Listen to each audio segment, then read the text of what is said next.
So from Mindo, we moved on to a 3-day trek. If you think trek is just like walking somewhere, like this was not walking somewhere. Climbing. We went down past Quito and to a town called Latacunga.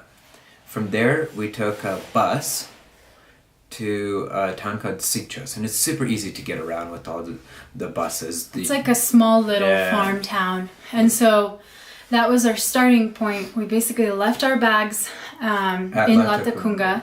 We had only one backpack with all the necessary things we would need for 3 days. And then we started from Sitges, and it took us about 4 hours to hike down and then up to another little village on top of the mountain. And we really thought it was a hard day, right? It was a hard day. We thought, oh, the first day is the hardest day. No, we were mistaken. When we said we hiked from Sitges to Saint-Livy in 4 hours, that's really supposed to be about like a 5-hour hike. And so we took it a little bit faster than we should have. And that night, like, I felt like I had an elephant sitting on my chest. It was really difficult. So for the next couple days, like, we walked at a snail's pace. One place where we had the viewpoint and we're like, oh, that's a beautiful, huge, large canyon. And I'm like, wait, we just hiked that. We just hiked all those mountains down, up. This hike is just through mountains, through farms, people's backyards. You see cows, sheep, goats. And we like stopped next to the cows and just like hung out with them for a bit. Yeah. Or like sat next to the river. You just get to see what daily life for all these farmers and people out in the country, what it's like.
We grabbed our bags from Latacunga and made our way to Baños. Baños. It's the adventure capital of Ecuador. And we really liked it. Yes. So Baños has hot springs. That's why it's called Baños. We swam in the local hot springs and we did the most amazing activity of our lives. I would have to agree. Yes. It does not compare to anything I've ever done in my life. I mean, talk about the longest and the shortest and the most exhilarating and yet the most serene experience of your life. So what did we do? We went paragliding.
And then we rented bikes, and we basically went down a hill and passed, like, I don't know, 6, 7, 8 Now, by down a hill, waterfalls. this was like a couple of hours of like going down this hill. Yeah. So it was a lot of fun. We kind of stopped and saw the waterfalls and Very beautiful. yeah, very beautiful sight.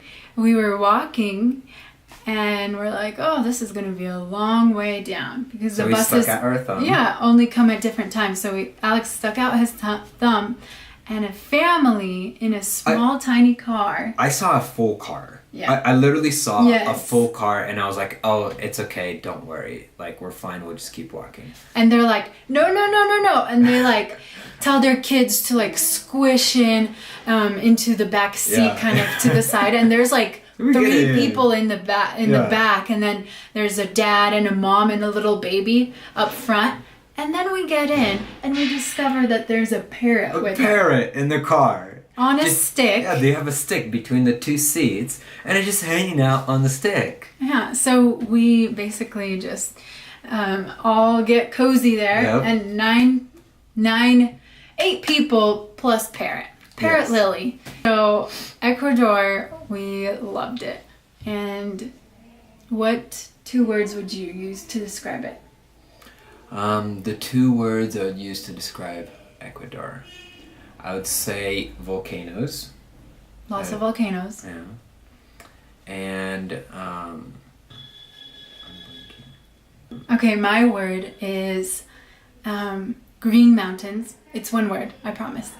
Green mountains, just lots of mountains, the Andes. And then my second word would have to be altitude. I've never been so high in altitude in my life, because we lived at basically sea level, and coming here, it was just so different, and you feel it. I remember my second word. What is it? It's farms.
Oh, last thing.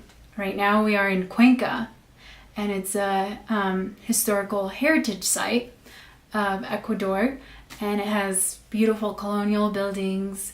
Actually, there was like a civilization here as well, and they have like different ruins. Mm-hmm. And our favorite thing about Cuenca was finding a church, because we came in on Sunday. Yeah. And so we found a church, and we joined them on Sunday. It was a lot of expats, so people from the US or other countries that live here. And they're a lot older, but there were some younger people. One thing about traveling is that you're surrounded by different people, different language. And so sometimes you lack community, people who you can connect with. So it was really nice to have. It was just so refreshing and so good to be around other believers, brothers and sisters in Christ, and to connect and to talk and to talk in your own language. Yeah. Because we use a lot of Spanish here. Yeah, definitely. So I speak better Spanish than I've ever spoken before in my life. Yes. So tonight we are moving on to Peru, and we are very excited for Peru. And so we're kind of saying goodbye to Ecuador for now. Yeah. Maybe we'll come back in future years. Yeah. Thank you for your love and support. Keep us in your prayers, and we hope to keep you updated about Peru. So far, after today, we'll have taken 19 buses. 19 buses. 12 taxis. We've hitchhiked twice. And we had one airplane ride. Yes. So that's a lot. Yeah, let's see what Peru is like.